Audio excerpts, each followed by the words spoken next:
51 piktor shqiptar vinë të përmbledhur në një libër nga Suzana Varvanica. Pranë është autorja e librit, një libër do thoja me një vlerë të jashtëzakonshme për artin pamor në Shqipëri, të përmbledhur 51 piktor dhe në një monografi të plot, pasi kemi vënë re që ka patur monografi të pjesshme për piktor shqiptar, por kjo është një monografi e plot. Të përshëndes dhe të falenderoj që sillni në artin pamor një vlerë të shtuar. Faleminderit ju për intervistën, sepse nëse ne shkruajmë libra dhe nëse nuk është media prezent me promovimin e tyre, atëherë këto libra mbeten paksa në hije, sepse dihet që librat e artit janë libra jo shumë popullor, do të thosha, në kuptimin siç mund të jenë librat e letërsisë, për shembull, ose librat e përditshëm që kanë studentët në duart e tyre. Pra është një vlerë e shtuar, është një punë prej disa kohësh, pra do të thosha jo thjesht 1 ose 2 vjet, por 6 vite punë për të realizuar këtë libër dhe do të thosha këtu edhe iniciativës shumë të mirë, ose do të thosha një iniciative për te fjalës së mirë të ndërmarrë nga koleksionisti Namik Shehaj për ta sjellë këtë libër, sepse ai në koleksionin e vet ka më shumë se sa 51 artist shqiptar, por vendosi që këtë koleksion, përmes edhe mendimeve të studimeve të mia, të sillte këtë gati një histori arti, do thosha që i bën shumë mirë jo thjesht publikut të sotëm, por do të jetë edhe për një publik në të ardhmen. Ne kemi këtu librin për të kuptuar dhe pak më tepër për ndërtimin e tij. Ju jeni bazuar dhe vlera e më e madhe e librit është koleksioni privat i Namik Shehaj, i cili ka koleksionuar piktorët shqiptarë dhe kjo ju ka dhënë një kontribut dhe një ndihmë shumë të madhe për ta përmbledhur në një libër. Keni zgjedhur një kopertinë që sjell ato ngjyrat e pikturës. Pse pikërisht e keni zgjedhur ta hapni kështu librin tuaj? Natyrisht u gjet një pjesës e veprës piktorit Nestor Jonuzi, i cili njihet për një kolorit të veçantë, ashtu si çdo artist ka koloritin e vet, por mbasi bëm shumë prova me koleksionistin dhe me dizajnerin, vendosëm që të ishte kjo pjesë, kjo copëzë e një nga peizazheve të këtij artisti, sepse na konvenionte mjaft mirë aty ku ngjyrat e ngrohta me të ftohta qëndronin bashkë dhe krijonin këtë lloj atmosfere. Dhe vendosëm që ta hapnim në, po themi, jashtëmase, këtë lloj molekule të vogël të ngjyrave të tij për ta përmbledhur të gjithë kopertinën e librit, për të mos thënë dhe direkt që ky autor është përzgjedhur nga 51 të tjerë. Pra, bëm është një lojë të bukur, koleksionisti unë dhe dizajneristi Zana Agolli, që kam një respekt të jashtëzakonshëm për punën që ajo ka bërë, dhe arritëm në këtë lloj kopertine, e cila për ne është një kopertinë, do thosha që i qëndron mirë kësaj monografie prej 51 artistësh. Më thatë pak më parë që në koleksionin privat Namik Shehaj ka patur më tepër se 51 piktor shqiptar, por ju keni përzgjedhur 51, pse pikërisht? Dhe do donim të dinim që kur në periudhë kohore kur e keni filluar dhe me cilin artist e keni mbyllur librin. Po, është e vërtet. Kjo është një pyetje shumë kurioze për ata që do ta kenë më pas librin. Duan ta shfletojnë. Po, që duan ta shfletojnë ose që duan të dinë akoma më tepër. Libri ka nisur, si thua, me periudhën e fundit të shekullit 19, ku kemi kolidromenon, dhe kjo është, si thua, një cilësi e shtuar në koleksionin e Namik Shehaj, i cili e nis me kolidromenon, pra bën blerje të kolidromenos, është një portret jashtëzakonisht i mirë i tij, që është Skënderbeu, dhe që pastaj vazhdon me të gjithë artistët me radhë, që vjen Banju Shmio, dhe pastaj vjen brezi i dytë, do ta quaja, këto janë gati brezi i parë, pastaj vjen brezi i dytë, janë artistë të cilët u shkolluan në Itali dhe më pas të disa vite, kur shkëputën, pra në 40-ën, shkëputën studimet e tyre, i kryen në vendet e, po themi, të lindjes, siç është Bashkimi Sovjetik ose Jugoslavia, ose vende të tjera të Europës lindore, dhe ky është një grup shumë i mirë që ku bën pjesë, po themi, Necmettin Sajmi, Fotostamo, Abdurrahim Buza, Guri Madhi e të tjerë. Pastaj vjen një grup tjetër, i cili është një grup i cili i gjithi u shkollua në Bashkimin Sovjetik, ku bën pjesë Wilson Kilica, Sali Shijaku, të cilin autori e adhuron si artist dhe ka pothuajse një bajagi punësh të vlefshme prej koleksionit të Sali Shijakut. Pastaj vjen Skënder Kamberi, vjen Nestor Jonuzi, siç u thash, Xenofon Dilo, Dani Shukniu dhe plot artistë të tjerë që e përbëjnë këtë periudhë. Dhe më pas shkëputemi dhe shkojmë si thua në fundin e viteve 90 dhe po themi deri në ditët e sotme, ku bëjmë pjesë artistë si në këtë periudhë të cilët nuk arritën të studionin jashtë, por që studiuan brenda vendlindjes, kur edhe u ndërtua dhe shkolla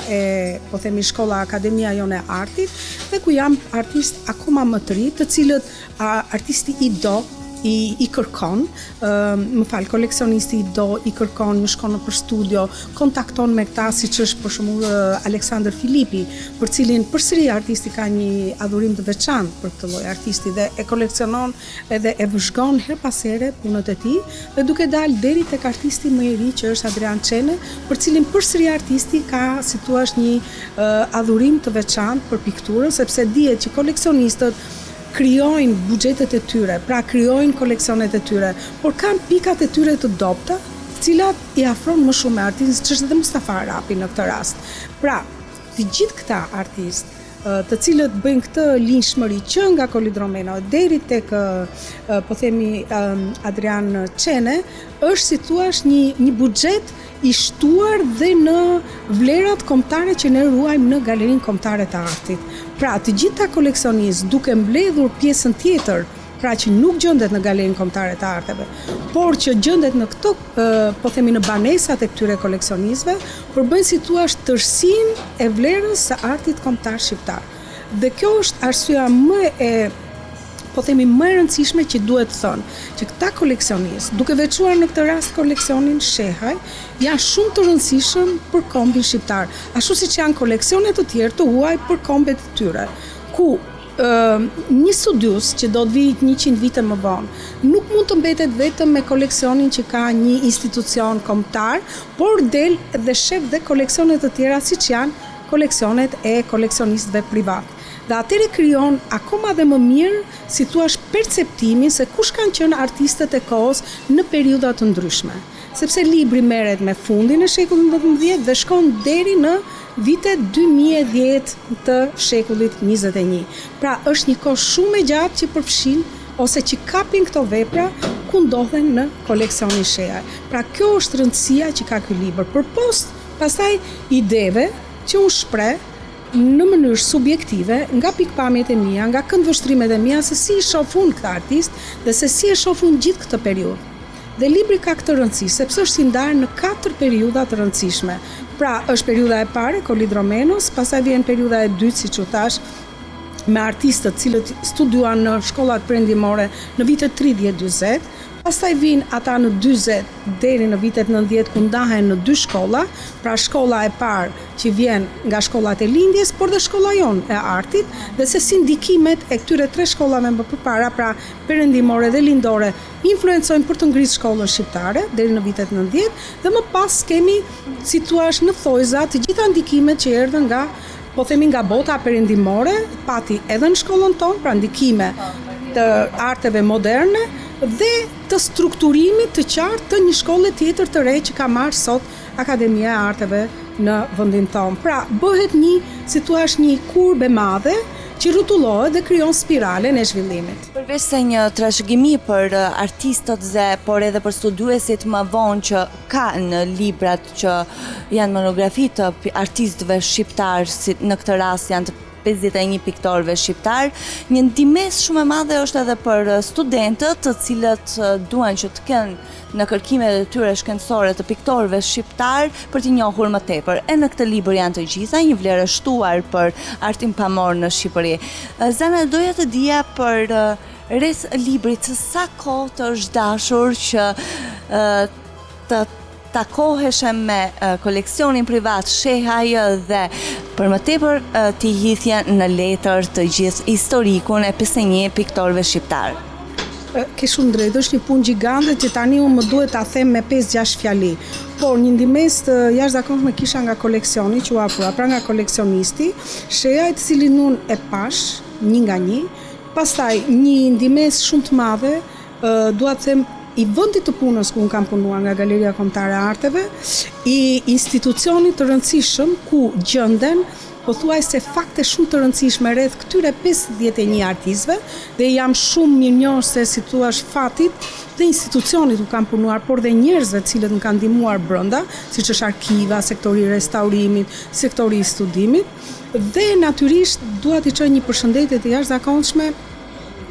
artistit për artistin në këtë libër, sepse përpos janë 51 artist, janë dhe 3 mendime ose 3 fjali vlerësuese, kritike të artistëve për artistët, që do të thotë që brenda librit janë edhe 153 mendime të artistëve për njëri tjetrin, për cilën mua më është dash një punë e jashtëzakonshme t'i gjej, t'i shfletoj, pra mendoni të gjithë to 51 mendime, 153 mendime, unë i kam shfletuar libër pas libër, gazetash pas gazetash, kontaktesh pas kontaktesh me artistët. Dhe po themi dhe një ndihmës të madhe kanë dhënë dhe artistët që jetojnë. Përpos atyre artistëve që nuk jetojnë, ku familjet e tyre ishin shumë pozitive, janë dhe artistët të cilët më kanë ndihmuar për të qenë koherent me pyetjet që unë kisha drejt biografisë tyre, CV-së tyre, krimtarisë tyre, po themi trajektores jetës që ata kanë bërë me pikturën, dhe natyrisht ka artistë që kanë vetëm një vepër arti, por kjo nuk i ka diferencuar ato në CV-t e tyre me ata artistë që kanë më shumë veprave, siç është Sali Shiaku, Skënder Kamberi, Nestor Jonuzi, ose Mustafa Arapi, Adrian Çene, Alush Shima e të tjerë që kanë më shumë vepra në koleksion, pra unë nuk e kam bërë diferencimin dhe për këtë arsye ky libër merr një vlerë të shtuar si shtat për të gjithë ata studius arti të rinj që do vinë, student të cilët duan ta njohin si thuaç trajektoren e zhvillimit të secilit për të jetës dhe krimtarisë të secilit artist, por edhe të historisë së artit, i cili i them ky libër është një ndihmës plus, se nuk mendoj që është vetëm ky, por ka dhe libra të tjerë, por jo të këtij niveli, do të thosha jo vetëm të nivelit të hedhjes së fakteve, sepse faktet janë hedhur të gjitha, por edhe të zhvillimit të mënyrës se si është trajtuar historia e zhvillimit të artit në këtë libër. Duke e sjellë të plot. Po, jam munduar ta sjell të plot, t'i vendos të gjitha faktet, deri nga nga origjina nga vinë artistët tanë. Është shumë e rëndësishme të dihet, sepse nuk jetojnë të gjithë në Tiranë, nuk jetojnë në metropolin tonë të sotëm, por kanë lindur në vende të caktuar, kanë lindur në fshatra dhe është një burim shumë i mirë për ta formuar krimtarinë e tyre. Pra vendi nga ata vinë ka plotësuar, si thua, krijimin e personalitetit tyre artistik. Zana, shpesh shohim që histori të letërsisë ka, por histori të pikturës nuk kemi vënë re dhe duket sikur është lënë në ares piktura, pasi historitë të letërsisë shohim me shumicë janë shkruar, janë botuar dhe historia e pikturës ishte lënë si disi në ares, e plot. Ke të drejtë për këtë, por mendoj që këto 20 e sa vite që jetojmë në demokraci, i është dhënë një temp i rëndësishëm si subjektiv, pra individualisht, siç jam unë ose artistë të tjerë, studius të tjerë, për të bërë monografi të veçanta, por edhe monografi të përbëra. Pra i është dhënë një nxitje për të pas libra të tillë. Por ne nuk mund të krahasohemi pra artet pamore ende, nuk mund të krahasohen me artin e letërsisë, po themi, të shkrimit letërsisë, të estetikës për letërsinë, filozofisë për letërsinë, sepse e para një herë kanë shumë më të lehtë për të shkruar, e kanë shumë më të lehtë për të botuar një libër, kushton më pak, i kushton shumë studiusit të letërsisë natyrisht, jemi në nivele të barabarta për sa i përket vështirësive, por që të botosh një libër të tillë, patjetër që duhet një financim shumë i madh. Nëse me financat e këtij libri ti mund të botosh 10 libra të letërsisë ose të kritikës për letërsinë, ti nuk mund të arish të botosh 10 libra, të duhet një financim goxha i rënd, do të thosha. Dhe këto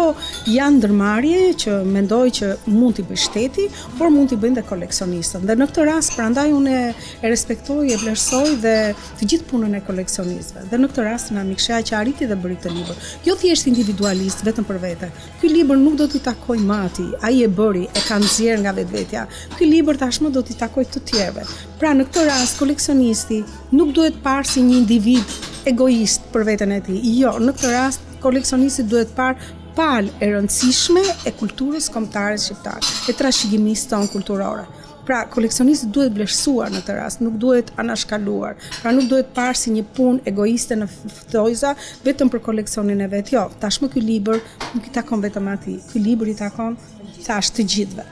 Në libër është një periudhë shumë e rëndësishme në artin pamor në Shqipëri, që është periudha e diktaturës, një periudhë të cilën ju e keni cilësuar dhe e keni saktësuar në veçanti. Duam të dim si është paraqitur në këtë periudhë piktorët shqiptar, pasi ka patur dhe një vështirësi të transmetimit të ideve të tyre në atë periudhë. Mua më të rreqt jem vazhdimisht një studiuse e kanaleve realiste. Jo se nuk dëshiroj që filozofia të mbarset ose të hedhi ide akoma më të çuditshme rreth realizmit socialist, por duke jetuar atë kohë dhe duke pas një komunikim shumë të afërt me shumë artistë të cilët e konsumuan jetën e tyre edhe për realizmin socialist, sepse nuk kishin nga të drejtoheshin, pra ajo ishte dhe atë duhet të bënin. Mendoj që në mënyrë realiste unë e kam parë dhe në libër se çfarë ka qenë kjo metodë. Pra ishte një metodë e cila vinte nga lart dhe shpërndahej poshtë. Nga lart vinte nëpërmjet lidhjes së shkrimtarëve dhe artistëve dhe natyrisht artistët dhe shkrimtarët ishin brenda sistemit të metodës së realizmit socialist. Dhe ato vepra kur duket qartazi dhe në libër nuk është se ka shumë, ka pak vepra të tilla të realizmit socialist, por në ato vepra ku janë, unë kam marrë të drejtën dhe të artistit, edhe të koleksionistëve, që të përmend faktin që këto vepra janë, si thua, një produkt i asaj periudhe. Dhe e kam parë si rezultat i atyre 5 parimeve të realizmit socialist, të cilët artistët duhej patjetër që t'u përshtateshin dhe të krijonin veprën e tyre. Por aman nuk kam bërë asnjëherë denigrimin e artistit përse ka qenë pjesëmarrës në realizmin socialist. Këtë nuk do ta bëj asnjëherë, sepse atë periudhë unë e shoh si një periudhë ku artisti jetonte në kolektivitetin e përgjithshëm edhe për të krijuar. Pra, është i pafat artisti i realizmit socialist që ka jetuar në një kohë gabuar ku komunizmi në Shqipëri zgjati prej 40 vitesh. Dhe një artist nuk mund të bënte dot ndryshe ose nuk duhet të punonte, pra të mbyllte penelat, i hiqte nga vetë dhe të bëhej një punë tjetër, ku ka disa artistë që kanë bërë këtë gjë, ose duhet bëhej dezident i asaj periudhe, por që duhet kishte riskun për të shkuar ose në burg ose diku tjetër, kështu që vendosi që të punonte, por ka dhe një ide tjetër që shumë artistë nuk është se e kuptuan thellësisht se çfarë ishte metoda e realizmit socialist, pra nuk ishin shumë të pavarur për të kuptuar që shikoj se ka dhe diçka tjetër për të bërë.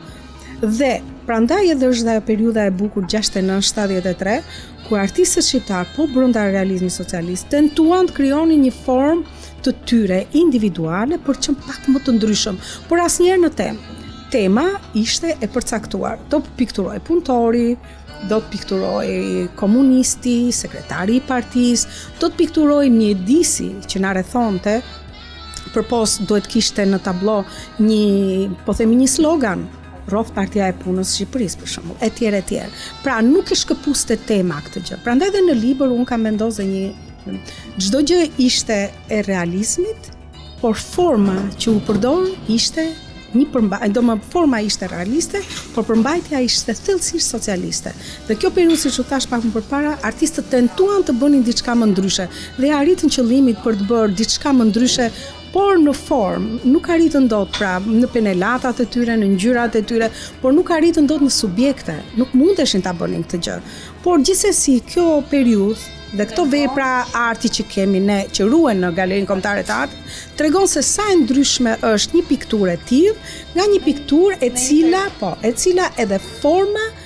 dedikohej të ishte realiste dhe realizmi socialist. Pra ka periudha brenda këtij realizmi socialist ku artisti duhet respektohet dhe mund të gjesh në shumë artistë vepra të tilla të kësaj periudhe. Dhe natyrisht, prandaj them që unë artistin nuk kam dëshirë ta denigroj në atë kohë, por ama kam dëshirë që artisti ta pranoj që ishte, si thua, një element i rëndësishëm i edukimit komunist asaj kohe, sepse dhe veprën e artit e bënte për këtë arsye. Pra këto duhet të pranohen, jo të denigrohen, por të pranohen. Unë këtë ide kam. Jam pjesë e historisë dhe pjesë e historisë son 40 vjeçare dhe kjo periudhë fillon nga vitet 60 dhe deri në vitet 90. Pra është një periudhë gati 30 vjeçare e edhshme për të shërbyer diktaturës, për të shërbyer ideologjisë komuniste dhe arti ishte në hapin e parë. Artisti ishte shërbëtor i partisë së punës për të edukuar masat. Dhe kjo duhet pranuar, nuk kam pse të kenë frikë për ta pranuar. Pjesë e historisë së artit në Shqipëri. Në mënyrë krejt realiste këtë gjë. Dhe shkolla u ndërtua në këtë arsyetim. Edhe artistët që erdhën nga perëndimi u detyruan të krijonin në këtë formë. Dhe ata që erdhën nga lindja ishin të konsoliduar dhe të formuar për të krijuar në këtë formë. Zana, unë të përgëzoj për librin, por jo vetëm ju, pasi libri ka disa kontribues, ai kryesori është koleksionuesi privat Shehaj, të cilin e përshëndesim dhe e falenderojmë të gjithë si publik, por edhe ata që do vinë më pas brizat e më passhëm që do kenë në studimet e tyre artin shqiptar tashmë në një libër në 51 piktor. Të falenderoj. Faleminderit edhe që falenderuat koleksionistin edhe të gjithë kontribuesit. Faleminderit nga ju. Miqtë e mi, edhe unë ju falenderoj që na ndoqët në këto minuta, bashkë mirupafshim.